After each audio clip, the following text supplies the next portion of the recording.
Мурдагы депутаты Бактыбек Калмаматов айрым. Урматтуу эл журт, урматтуу түптүк туугандар.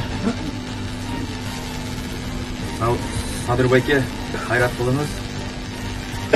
Мындай өлүм ар бир өлкөдө ар бир башта бар.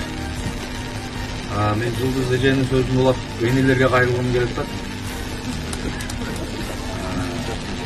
Ушундай уулду тарбиялаган силерге тазим, силерге даңк. Эгер уул тарбиялайбыз десеңер, ушу Садыр байкедей уул тарбиялагыла. Эң жаманы ушу Садыр байкедей болсун. Мен 5 жыл үзөңгүлөш депутат болдум, чексиз сыймыктанам.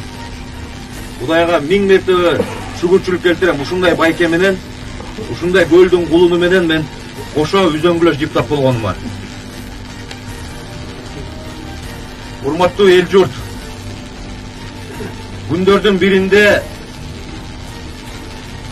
ушул Кыргызстандын тарыхында ушул айылдын эли сөзсүз жазылат.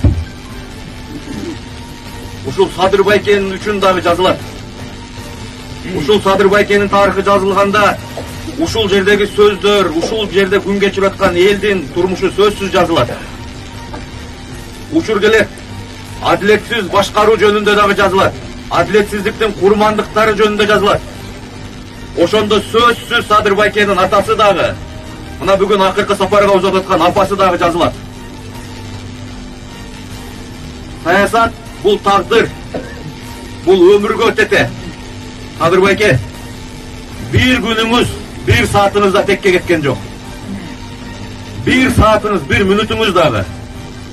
Сиздин отурган эле жериңиз түрмө болбосо, жан дүйнөңүз, эшиктеги адамдар сизди үйдө жашап атат деп эле билет. Себеби сиз тазасыз, сиз акысыз. Бул күндөр өтөт, бул күндөр кетет. Мен ушу Түрктүн элине чейин урматым менен таазим кылам. Дагы бир жолу кайталайм. Уул тарбияласаңар, ушул Садыр байкедей уул тарбиялагыла. Рахмат.